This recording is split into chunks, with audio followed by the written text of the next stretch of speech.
जगत में प्रत्येक व्यक्ति को किसी ना किसी प्रकार की निर्बलता अवश्य होती है। जैसे कोई बहुत तेजी से दौड़ नहीं पाता तो कोई अधिक भार नहीं उठा पाता, कोई असाध्य रोग से पीड़ित रहता है तो कोई पढ़े हुए पाठों को स्मरण में नहीं रख पाता। ऐसे अनेकों उदाहरण और भी हैं। क्या आप किसी ऐसे व्यक्ति को जानते हैं जिसे सब कुछ प्राप्त हो और हम जीवन की उस एक निर्बलता को जीवन का केंद्र मानकर जीते हैं? इस कारणवश हृदय में दुख और असंतोष रहता है सदा। निर्बलता मनुष्य को जन्म से अथवा संजोग से प्राप्त होती है, किंतु उस निर्बलता को मनुष्य का मन अपनी मर्यादा बना लेता है।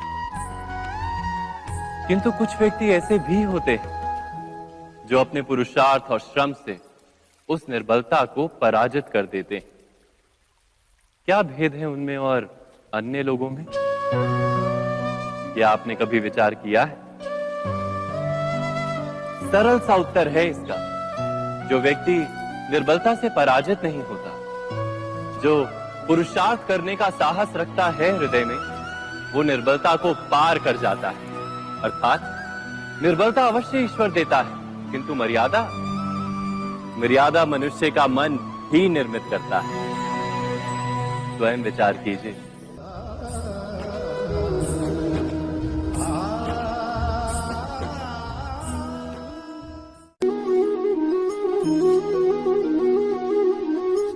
भविष्य का दूसरा नाम है संघर्ष।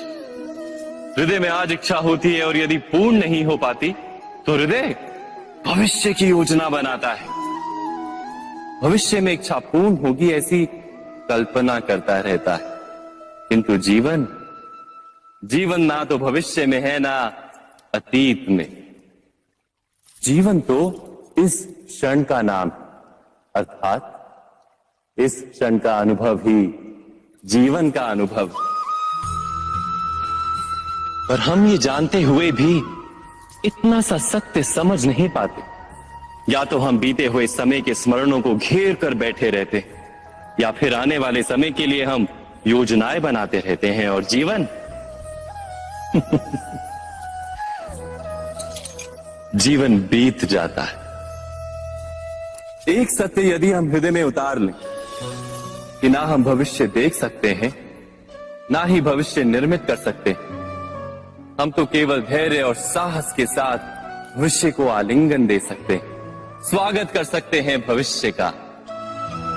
तो क्या जीवन का हर पल जीवन से नहीं भर जाएगा? स्वयं विचार कीजिए।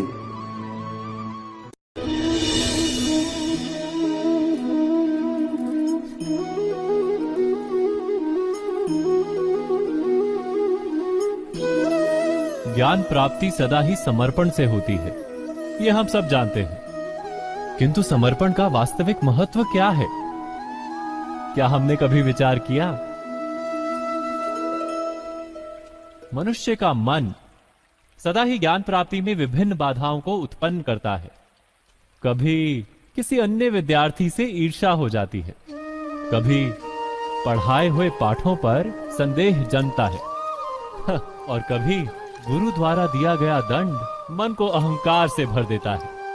नहीं, क्या ऐसा नहीं होता? न जाने कैसे कैसे विचार मन को भटकाते हैं और मन की इसी अयोग्य स्थिति के कारण हम ज्ञान प्राप्त नहीं कर पाते। मन की योग्य स्थिति केवल समर्पण से निर्मित होती है। समर्पण मनुष्य के अहंकार का नाश करता है। ईर्ष्या, महत्वाकांक्षा आदि भावनाओं को दूर कर हृदय को शांत करता है और मन को एकाग्र करता है। वास्तव में ईश्वर की सृष्टि में ना ज्ञान की मर्यादा है, ना ज्ञानियों की। गुरु दत्तात्रेय ने तो गाय और श्वान से भी ज्ञान प्राप्त कर लिया था। अर्थात विषय ब्रह्म ज्ञान का हो या जीवन के ज्ञान का या गुरुकुल में प्राप्त होने वाले ज्ञान का, उसकी प्राप्ति के लिए गुरु से अधिक महत्व है उस गुरु के प्रति हमारा समर्पण। क्या ये सत्य नहीं?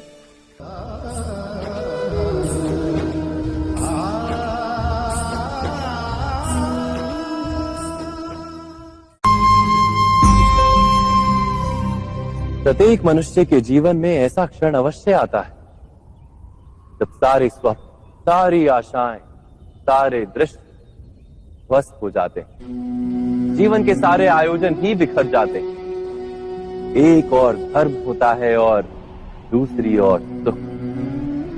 इसी को धर्म संकट कहते हैं। जब धर्म का वहन ही संकट हो और धर्म का त्याग ही सुख हो। विचार कीजिए, कभी किसी स्वजन के विरुद्ध सत्य बोलने का अवसर प्राप्त हो जाता है, कभी ठीक दरिद्रता के समय सरलता से चोरी करने का मार्ग प्राप्त हो जाता है, कभी किसी शक्तिशाली राजनेता या राजा के कर्मचारी का अधर्म प्रकट हो जाता है। सबके जीवन में ऐसी घटना बनती ही रहती है। अधिकतर लोग ऐसे किसी क्षण को धर्म संकट के रूप में जान ही नहीं पाते। हमें किसी प्रकार के संघर्ष का अनुभव ही नहीं होता। सहजता से सुख की ओर खींचे चले जाते हैं, जैसे मक्खी गुड़ की ओर खींची चली जाती है। वास्तव में धर्म संकट का क्षण ईश्वर के निकट जाने का क्षण होता है। यदि हम संघर्षों से भयभीत ना हो, सुख की ओर आकर्षित ना हो, अपने धर्म पर दृढ़ रहे, तो ईश्वर का साक्षात्कार दूर नहीं।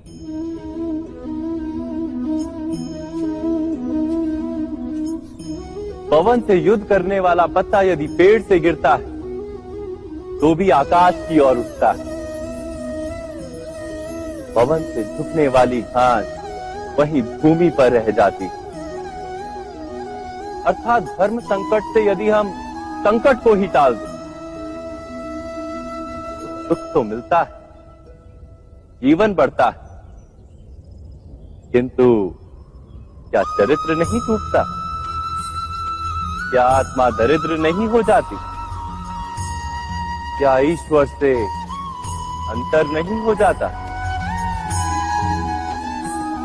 स्वयं विचार कीजिए। दो व्यक्ति जब निकट आते हैं तो एक दूसरे के लिए सीमाएं और मर्यादाएं निर्मित करने का प्रयत्न अवश्य करते हैं। हम यदि सारे संबंधों पर विचार करें तो देखेंगे कि इन सारे संबंधों का आधार यही सीमाएं हैं जो हम दूसरों के लिए निर्मित करते हैं। और यदि अनजाने में भी कोई अन्य व्यक्ति इन सीमाओं को तोड़ता है तो उसी क्षण हमारा हृदय क्रोध से भर जाता है। इन सीमाओं का वास्तविक रूप क्या है? क्या हमने कभी विचार किया? सीमाओं के द्वारा हम दूसरे व्यक्ति को निर्णय करने की अनुमति नहीं देते, अपना निर्णय उस व्यक्ति पर थोपते हैं, अर्थात किसी की स्वतंत्रता का अस्वीकार करते हैं। और जब स्वतंत्रता का अस्वीकार किया जाता है तो उसका हृदय दुख से भर जाता है। और जब वो सीमाओं को तोड़ता है तो हमारा हृदय क्रोध से भर जाता है। क्या ऐसा नहीं होता?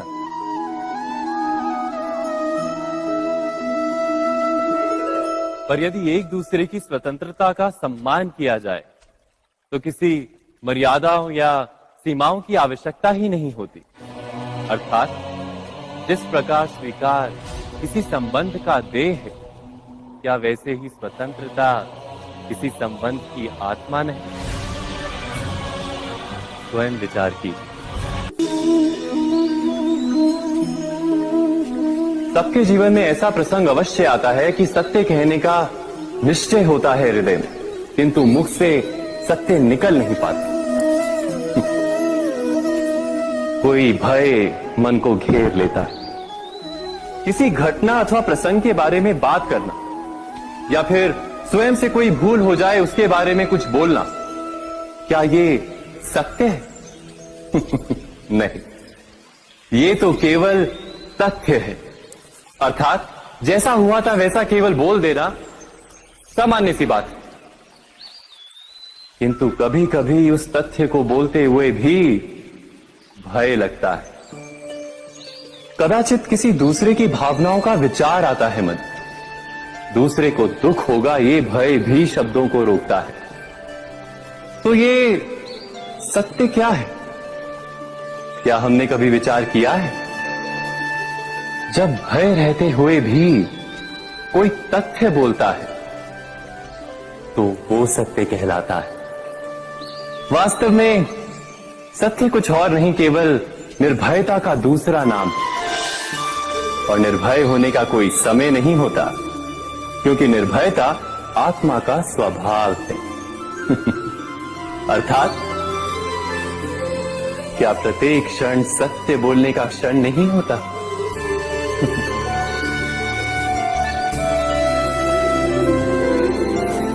स्वयं विचार कीजिए।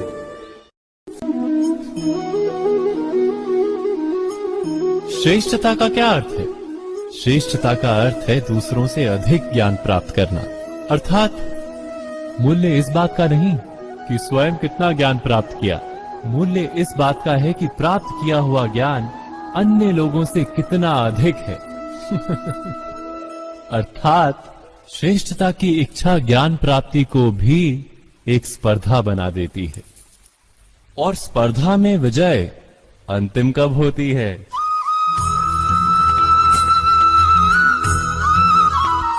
कुछ समय के लिए तो श्रेष्ठ बना जा सकता है, किंतु सदा के लिए कोई श्रेष्ठ नहीं रह पाता। फिर वही असंतोष, पीड़ा और संघर्ष जन्म लेता है।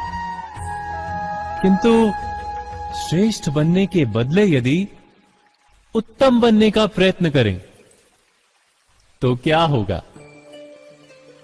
उत्तम का अर्थ है कि जितना प्राप्त करने योग्य है वो सब प्राप्त करना, किसी से अधिक पाने की इच्छा से नहीं, मात्र आत्मा की तृप्ति हेतु कुछ प्राप्त करना। उत्तम के मार्ग पर किसी अन्य से स्पर्धा नहीं होती, स्वयं अपने आप से स्पर्धा होती है। अर्थात उत्तम बनने का प्रयत्न करने वाले को देर अबेर सारा ज्ञान प्राप्त हो जाता है, बिना प्रयत्न के ही वो श्रेष्ठ बन जाता है। किंतु जो श्रेष्ठ बनने का प्रयत्न करता है वो श्रेष्ठ बने या ना बने, उत्तम कभी नहीं बन पाता।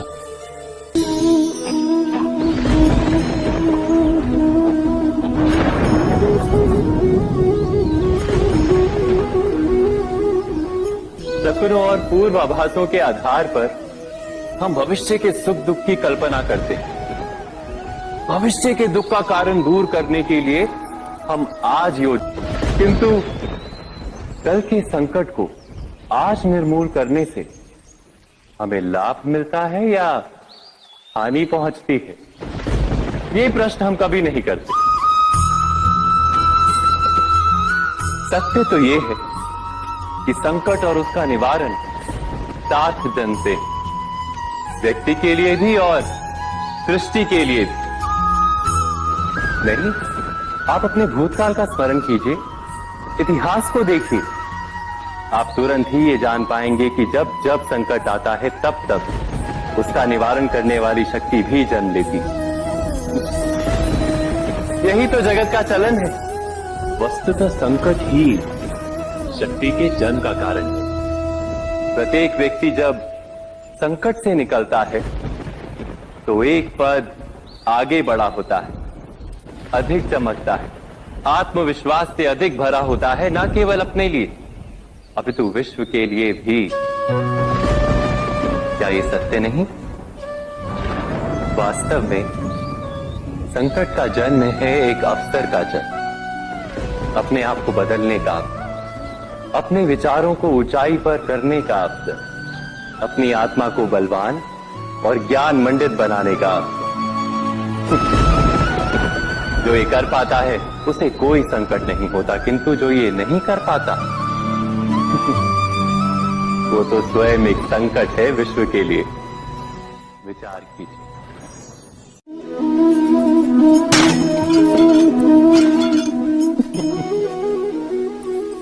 कभी कभी कोई घटना मनुष्य के जीवन की सारी योजनाओं को तोड़ देती और मनुष्य उस आघात को अपने जीवन का केंद्र मान लेता। पर क्या भविष्य मनुष्य की योजनाओं के आधार पर निर्मित होते हैं? नहीं। जिस प्रकार किसी ऊंचे पर्वत पर सर्वप्रथम चढ़ने वाला उस पर्वत की तलाई में बैठकर जो योजना बनाता है, क्या वही योजना उसे उस पर्वत की चोटी तक पहुंचाती है? नहीं। वास्तव में वो जैसे जैसे ऊपर चढ़ता है वैसे वैसे उसे नई नई चुनौतियां, नई नई विडंबनाएं, नए नए अवरोध मिलते हैं। प्रत्येक पद पर वो अपने अगले पद का निर्णय करता है। प्रत्येक पद पर उसे अपनी योजनाओं को बदलना पड़ता है। कहीं पुरानी योजना उसे खाई में ना ढकेल दे। वो पर्वत को अपने योग्य नहीं बना पाता, केवल स्वयं को पर्वत के योग्य बना सकता है। क्या जीवन के साथ भी ऐसा ही नहीं? जब मनुष्य जीवन में किसी एक चुनौती को, एक अवरोध को अपने जीवन का केंद्र मान लेता है, अपने जीवन की गति को ही रोक देता है, तो वो अपने जीवन में सफल नहीं बन पाता और ना ही सुख और शांति प्राप्त कर पाता।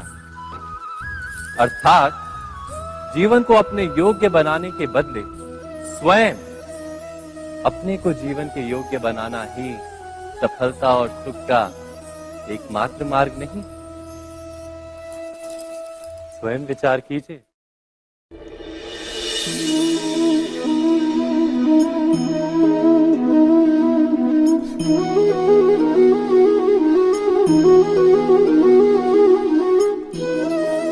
जीवन का हर क्षण निर्णय का क्षण होता है। प्रत्येक पद पर दूसरे पद के विषय में कोई निर्णय करना ही पड़ता है और निर्णय अपना प्रभाव छोड़ जाता है। आज किए गए निर्णय भविष्य में सुख अथवा दुख निर्मित करते हैं, ना केवल अपने लिए, अपने परिवार के लिए भी, आने वाली पीढ़ियों के लिए भी। जब कोई दुविधा सामने आती है तो मन व्याकुल हो जाता है, अनिश्चय से भर जाता है। निर्णय का वो क्षण युद्ध बन जाता है और मन बन जाता है युद्ध भूमि। अधिकतर निर्णय हम दुविधा का उपाय करने के लिए नहीं, केवल मन को शांत करने के लिए लेते हैं। पर क्या कोई दौड़ते हुए भोजन कर सकता है? नहीं। तो क्या युद्ध से जूझता हुआ मन कोई योग्य निर्णय ले पाएगा? वास्तव में शांत मन से जब कोई निर्णय करता है तो अपने लिए सुखद भविष्य बनाता है, किंतु अपने मन को शांत करने के लिए जब कोई निर्णय करता है तो वो व्यक्ति भविष्य में अपने लिए कांटों भरा वृक्ष लगाता है। स्वयं विचार कीजिएगा।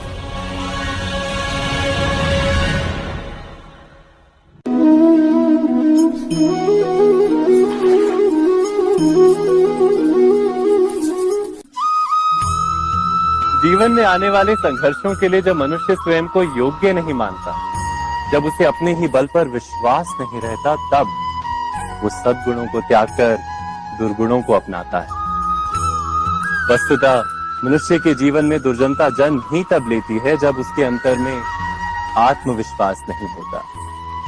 आत्मविश्वास ही अच्छाई को धारण करता है।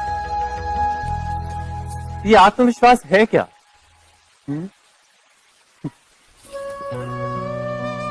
जब मनुष्य ये मानता है कि जीवन का संघर्ष उसे दुर्बल बनाता है, तो उसे अपने ऊपर विश्वास नहीं रहता। वो संघर्ष के पार जाने के बदले संघर्ष से छूटने के उपाय ढूंढने लगता है। किंतु जब वो ये समझता है कि ये संघर्ष उसे अधिक शक्तिशाली बनाते हैं, ठीक जैसे व्यायाम करने से देह की शक्ति बढ़ती, तो प्रत्येक संघर्ष के साथ उसका उत्साह बढ़ता है।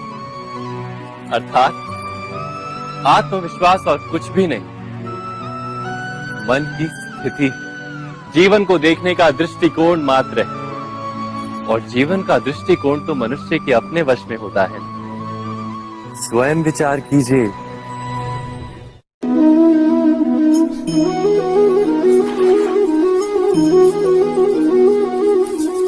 पिता सदा ही अपने संतान के सुख की कामना करते हैं, उनके भविष्य की चिंता करते रहते हैं। इसी कारणवश सदा ही अपने संतानों के भविष्य का मार्ग स्वयं निश्चित करने का प्रयत्न करते रहते हैं। जिस मार्ग पर पिता स्वयं चला है, जिस मार्ग के कंकर पत्थर को स्वयं देखा है, मार्ग की छाया, मार्ग की धूप को स्वयं जाना है, उसी मार्ग पर उसका पुत्र भी चले, यही इच्छा रहती है हर पिता की। निस्संदेह उत्तम भावना है ये, किंतु 3 प्रश्नों के ऊपर विचार करना हम भूल ही जाते हैं। कौन से प्रश्न? प्रथम प्रश्न, क्या समय के साथ प्रत्येक मार्ग बदल नहीं जाते? क्या समय सदा ही नई चुनौतियों को लेकर नहीं आता? तो फिर बीते हुए समय के अनुभव नई पीढ़ी को किस प्रकार लाभ दे सकते हैं? दूसरा प्रश्न, क्या प्रत्येक संतान अपने माता पिता की छवि होता है?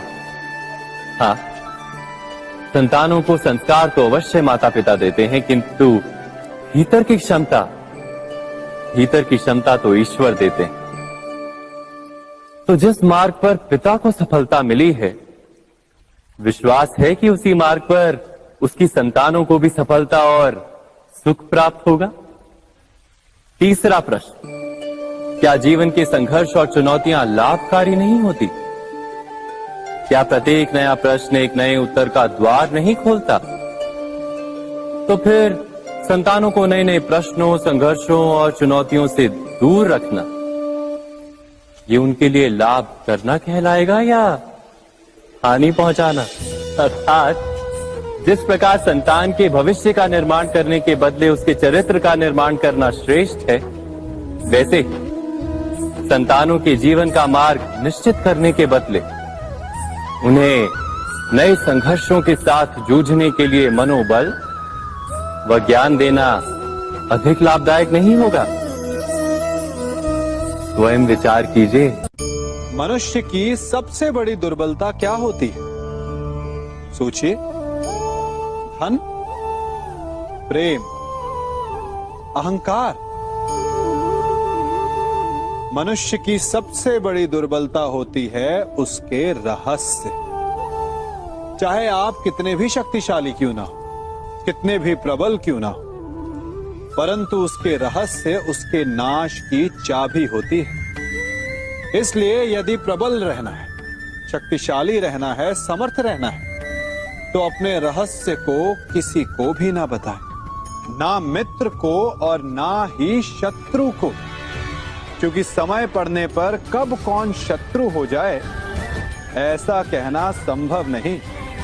विभीषण को रावण के अमृत कुंड का ज्ञात था, इसीलिए प्रभु श्री राम रावण का वध करने में सफल हो सके। इसलिए उचित यही है कि आप अपने रहस्य को स्वयं तक ही सीमित रखें। मनुष्य जीवन की परीक्षा में सफल होने के लिए क्या नहीं करता?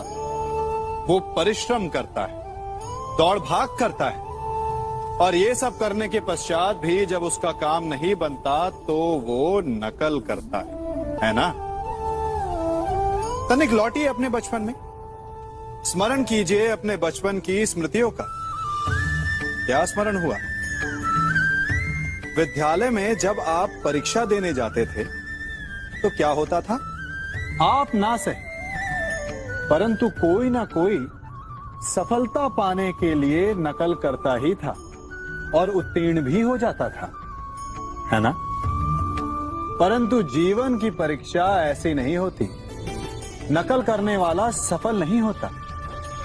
कारण विद्यालय में सबके प्रश्न पत्र एक होते थे, परंतु जीवन के प्रश्न पत्र और उनकी कठिनाई सबके लिए भिन्न होती, तो निश्चित रूप से उनके उत्तर भी भिन्न होंगे ना।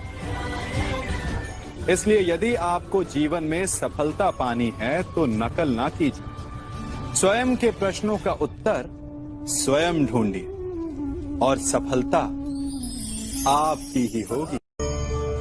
मनुष्य का जीवन हार और जीत, विजय और पराजय, सफलता और असफलता के मध्य झूलता रहता है। आपके साथ भी ऐसा होता होगा, है ना? जब आप सफल होते हैं, किसी चुनौती पर विजय पाते हैं, तो मन प्रसन्नता से आनंद के उपवन में झूमने लगता है। और जब आप असफल होते हैं, तब मन दुख और पीड़ा के सागर में डूबने लगता है। परंतु वास्तव में सफलता और असफलता है क्या? तनिक ध्यान से सोचिए। ये केवल हमारी मनोस्थिति मात्र है। हमारी पराजय तब नहीं होती जब हमारा शत्रु विजय प्राप्त कर ले। हमारी पराजय तब होती है जब हम पराजय स्वीकार कर लें। हम असफल तब नहीं होते जब हम लक्ष्य ना पा सके। हम असफल तब होते हैं जब हम प्रयास करना बंद कर दें। इसलिए प्रयास करते रहें और हार ना माने, क्योंकि जिस दिन आप हार स्वीकारना बंद कर देंगे, जीत आपके चरणों में होगी।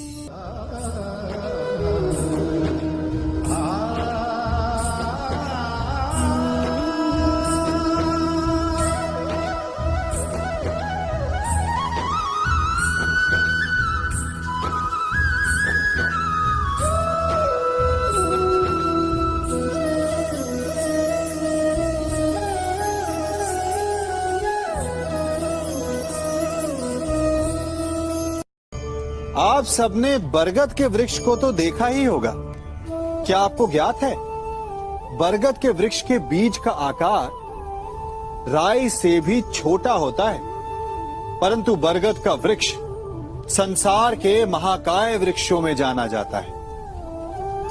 जब उसका जन्म होता है, तब उसमें वो जटाएं, वो शाखाएं नहीं होती, परंतु जैसे जैसे उसका विस्तार होता है, जैसे जैसे वो अधिक शाखाओं का भार उठाता है, अधिक पत्तियों का सृजन करता है, वैसे वैसे उसकी शाखाएं जटाएं बनकर जड़ तक पहुंचती है और इस वृक्ष को सहारा देती है।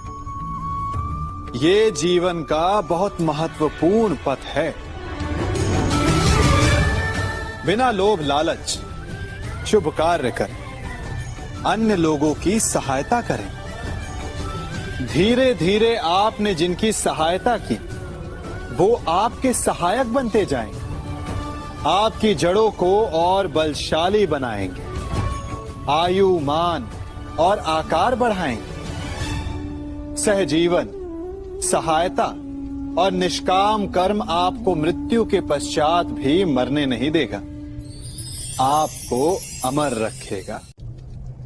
हमारा शरीर प्रकृति का एक महान आविष्कार है। इससे जटिल संरचना संसार में और कोई नहीं। हमारा शरीर जितना जटिल है, यदि इसे ठीक से जाना जाए, तो इससे अधिक सरल ज्ञान देने वाला और कोई नहीं।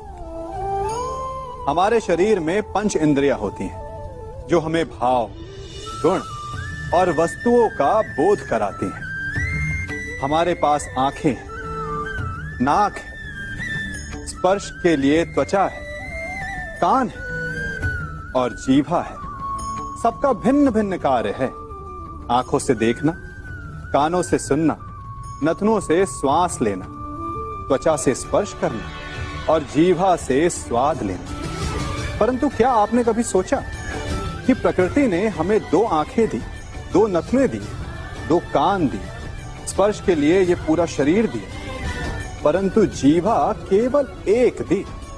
ऐसा क्यों? क्योंकि प्रकृति चाहती है कि हम देखें अधिक, सुने अधिक और ज्ञान अधिक अर्जित करें, बोले कम।